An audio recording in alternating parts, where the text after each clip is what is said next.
faz a gente pensar algumas coisas.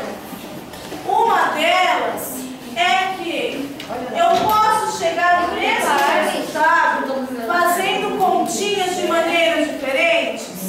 Posso? Pode! Aqui é um exemplo. O Daniel, ele fez uma conta de um jeito, como os colegas explicaram.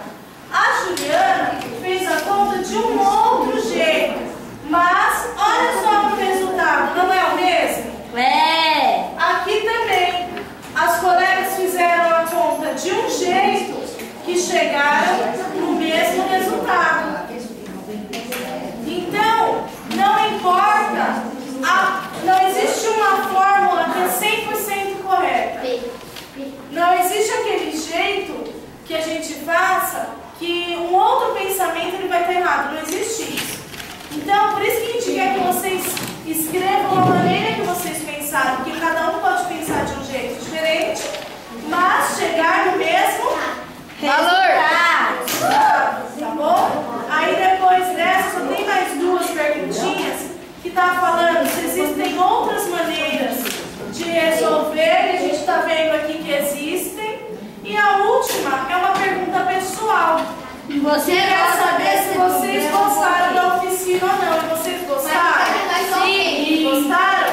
Alguém quer falar só o que gostou?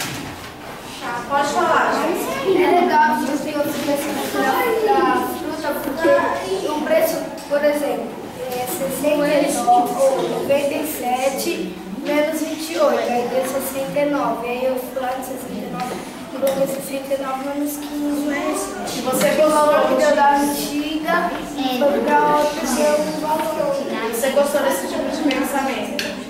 Alguém mais quer falar o que gostou? Fala, Vinícius.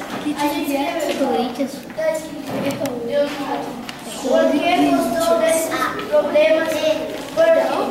Sim, porque ajuda a desenvolver o nosso cérebro